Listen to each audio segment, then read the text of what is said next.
Le juge administratif a deux missions. Une mission juridictionnelle, qui est celle de trancher les conflits, dire qui a raison ou qui a tort, en plus de la mission jurisprudentielle, qui est une mission normative et qui a fini par donner naissance au droit jurisprudentiel. Et le droit administratif est essentiellement un droit jurisprudentiel, à tel point que les notions, les concepts, les théories, les catégories juridiques qui forment l'ossature du droit administratif sont des régimes jurisprudentiels. Par exemple, l'acte unilatéral. L'acte unilatéral n'a aucune définition légale, contrairement à l'acte de commerce, à l'obligation contractuelle, que la loi apporte des définitions à ces actes. Le contrat administratif est d'origine, sa définition d'origine jurisprudentielle. Le régime de la responsabilité publique, la notion de service public, la notion de puissance publique, la catégorie d'établissement public, toutes ces notions, ces concepts et ces théories, leur définition est d'origine jurisprudentielle. Bien. Sixième source du droit, c'est le règlement. La violation des règlements est une violation de la légalité. Bien. La régularité juridique des règlements s'apprécie par rapport aux normes supérieures. Traités, constitution, loi, principes généraux de droit, etc. Bon. Par ailleurs, un règlement ne peut pas déroger à un autre règlement émanant d'un organe supérieur. La considération d'éléments matériels et organiques permet le contrôle de conformité des règlements au droit. Septième et dernière source du droit, c'est la violation du contrat. L'irrecevabilité du recours pour excès de pouvoir contre un contrat ne soulève pas de problème, parce qu'il s'agit d'un acte bilatéral, un acte résultant de la volonté de deux parties et non plus de l'œuvre de la seule administration. Cette affirmation doit être nuancée sur trois points. Si le contrat n'est pas annulable par le juge de l'excès de pouvoir, il l'est par contre par le juge administratif statuant comme juge du plein contentieux. Première interrogation. Deuxième interrogation. Le juge de l'excès de pouvoir peut prononcer l'annulation des actes détachables du contrat, tels que la délibération autorisant le contrat ou l'approbation de l'autorité de tutelle. En annulant l'acte détachable, il annule ipso facto le contrat. Enfin, les clauses réglementaires du contrat de concession relèvent du juge de l'excès de pouvoir, donc ils sont annulables. Notre problème actuellement se rapporte à la question suivante, très importante. Un requérant peut-il invoquer, à l'appui de sa requête en excès de pouvoir, la violation par un acte administratif des stipulations contractuelles? Autrement dit, le contrat fait-il partie du bloc de la légalité? En France, la jurisprudence du Conseil d'État a exclu la violation des contrats des moyens qui peuvent être invoqués à l'appui d'un recours pour excès de pouvoir. Bien, la Cour suprême marocaine a déclaré par contre recevable le recours en annulation pour excès de pouvoir dirigé contre une décision prise en exécution d'un contrat. C'est l'arrêt d'Embrun du 10 juin 60. La jurisprudence antérieure à 1965 distinguer selon que l'acte litigieux est pris dans le cadre d'un contrat de droit public ou en exécution d'un contrat de droit privé. Ainsi, depuis l'arrêt Ahmed Ben Youssef de 1959, la Cour a rangé au nombre des décisions administratives susceptibles de lui être déférées par le biais du recours pour excès de pouvoir celles prises en exécution d'un contrat de droit public. En sens inverse, la Cour refusait d'accueillir les recours d'agents recrutés dans les conditions de droit privé contre l'acte de résiliation de leur contrat. Mamour Belgassem, arrêt Mamour Belgassem du 13 mai 1958. Mais depuis l'arrêt Al-Pessi du 25 novembre 1966, je vous rappelle que l'année 1966, c'est la première année de l'application de la loi sur la marocanisation et l'arabisation de la justice, intervenue en 1965. Donc, depuis l'arrêt Al-Pessi, admettons la recevabilité du recours en annulation pour excès de pouvoir contre la décision de licenciement d'un agent recruté dans le cadre d'un contrat de droit privé, on a assisté à une unification du régime contentieux des agents publics. Et c'est au mépris, je dis bien au mépris, de la cohérence interne du droit administratif que le critère organique dans la définition de l'acte administratif a triomphé depuis dans notre droit du contentieux administratif. Donc la section 4 va être consacrée, et c'est la dernière section du chapitre, aux limites au principe d'égalité. Bien, le principe d'égalité n'est pas un absolu, c'est un moyen et il est relatif. Il subit certaines inflexions dans la théorie des circonstances exceptionnelles et dans la théorie des actes de gouvernement et non pas les actes du gouvernement. Bien. Alors, paragraphe 1er, la théorie des circonstances exceptionnelles. Nous allons voir l'historique de la théorie des circonstances exceptionnelles, la définition de la théorie des circonstances exceptionnelles, les conséquences, le contrôle, du juge sur les actes pris en vertu de la théorie des circonstances exceptionnelles et les conséquences de l'application de la théorie des circonstances exceptionnelles. Bien. Il y a des hypothèses dans lesquelles le respect strict de la légalité est impossible. Et à l'impossible, nul n'est tenu.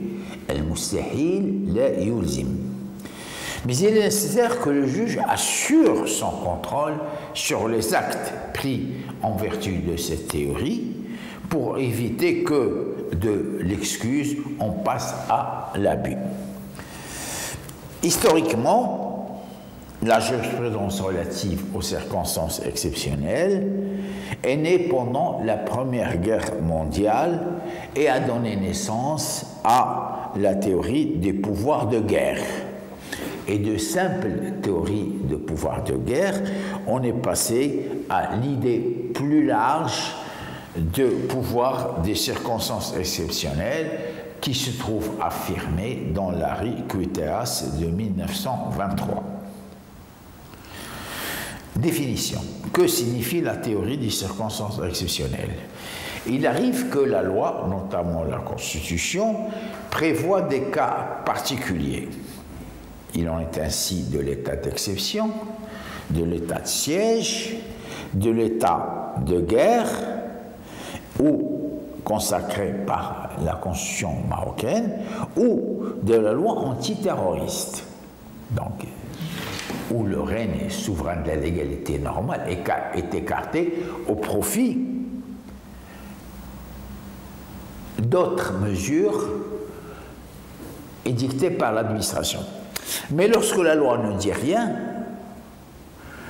les circonstances exceptionnelles est une théorie jurisprudentielle qui accorde à l'autorité administrative non seulement que des pouvoirs que la loi ne leur reconnaît pas, mais même leur refuse l'exercice de certains actes. Le juge a ainsi comblé une lacune juridique.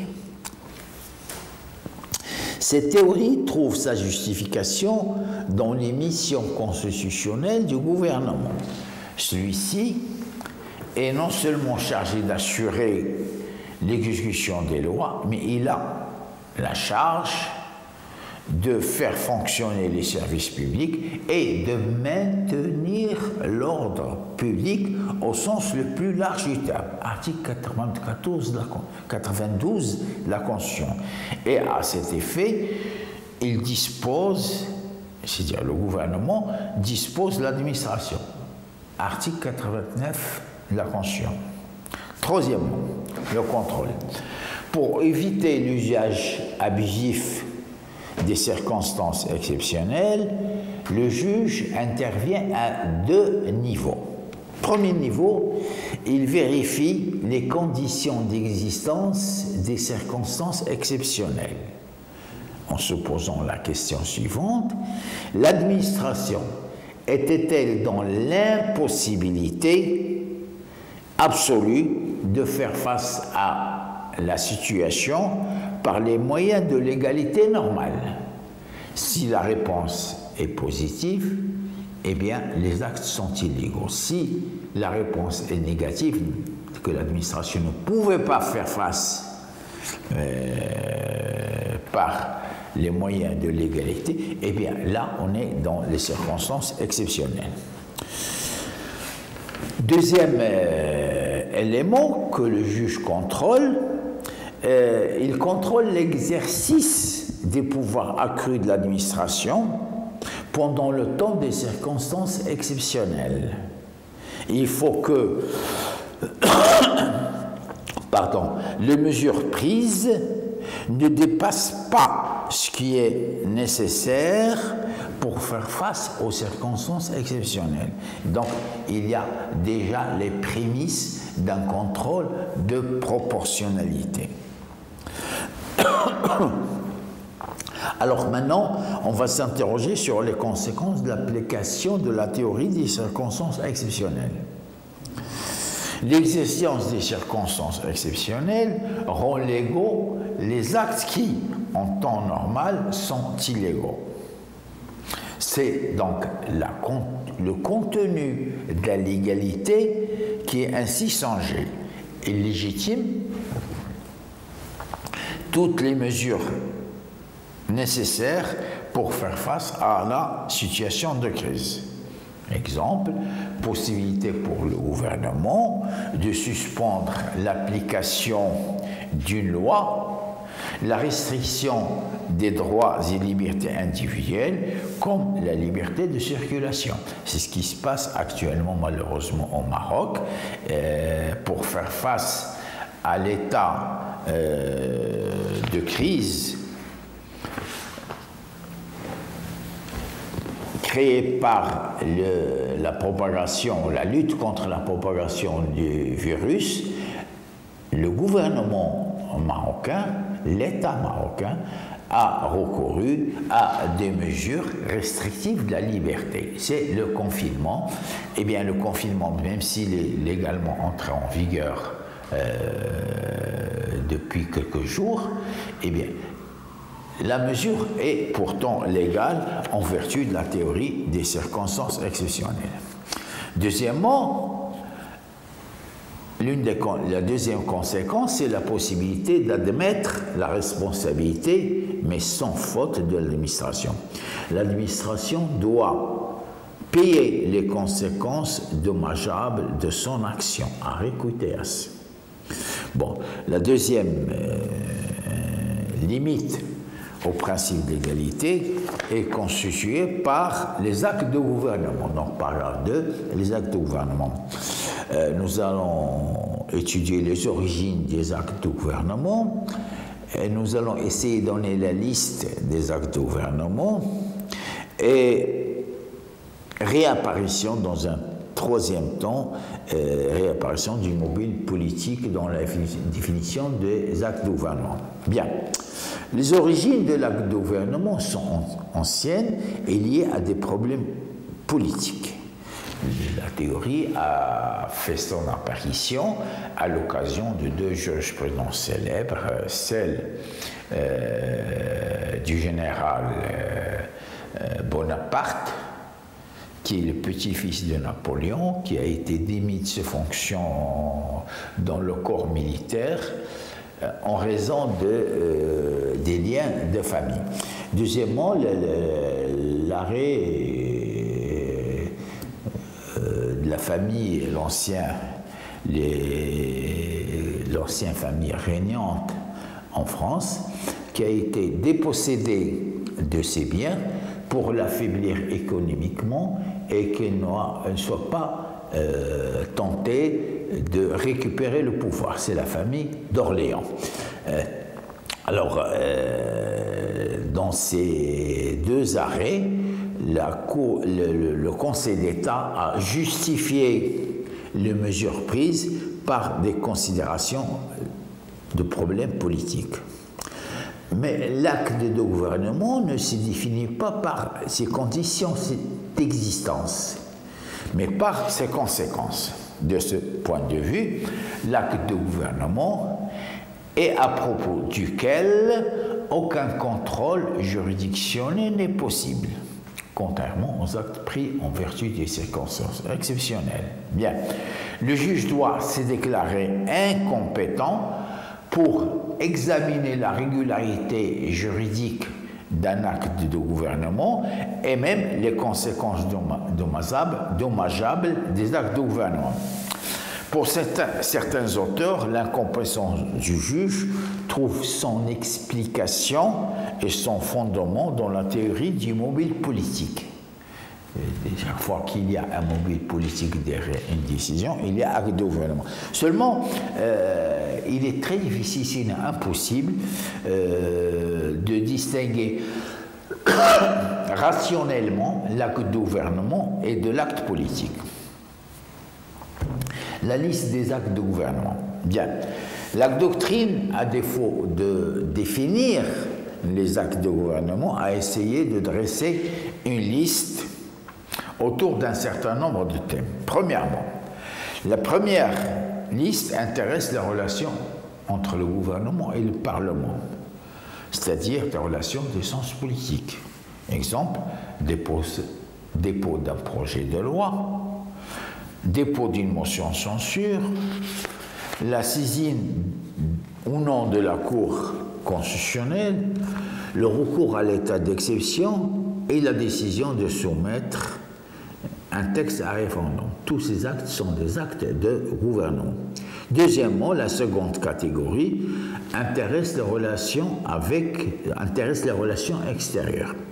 Conclusion ou dénonciation d'un traité, acte de gouvernement, acceptation ou refus d'exercer la protection diplomatique, acte de gouvernement, reconnaissance ou non d'un gouvernement ou d'un État, acte de gouvernement, l'adhésion ou non à un organisme international ou régional, acte de gouvernement, la déclaration de guerre et ses conséquences dommageables, acte de gouvernement. Enfin, malgré l'abandon du critère politique, certains auteurs affirment le retrouver dans des formes nouvelles et dans des limites plus étroites, les considérations à caractère politique qui étaient à l'origine de la notion d'acte de gouvernement. Et cite à titre d'illustration l'arrêt Paris de Bollardière du 22 août 1978 relatif aux essais nucléaires de la France dans l'océan Pacifique. Bien, le général de Meaux, en bref, le général Paris de la Bollardière est un général à la retraite La France, par décret, a déclaré une zone du Pacifique comme zone d'essai nucléaire. Et le général Paris de Bollardière a intenté un recours pour ce pouvoir contre le décret du président de la République qui a décidé qu'une certaine région de l'océan Pacifique était une région d'essai nucléaire de la France. Eh bien, le Conseil d'État, et contrairement à toute attente, a déclaré irrecevable le recours du général au motif qu'il s'agit d'un acte de gouvernement. Bien. Ça fait Ça fait. دابا شحال عندنا نشوفكم الحلقه الجايه الدرس الجاي خاطب الطلبه ديالك. Bien, nous allons. شحال باقي الوقت؟ لا غير 10 سكوند 10 secondes. انت كملتي غادي تفيني ليا دابا بهذيك الريميرسيمون ديال زينب. Bien, merci pour votre attention. Je vous rappelle que le prochain cours, la prochaine séance, aura pour objet l'étude du recours pour exercice pouvoir. Après une introduction relativement longue, nous allons voir ou analyser deux chapitres. Les conditions, chapitre 1er, les conditions de recevabilité du recours. Chapitre 2, le cas de nullité des recours pour excès de pouvoir. Merci pour votre attention.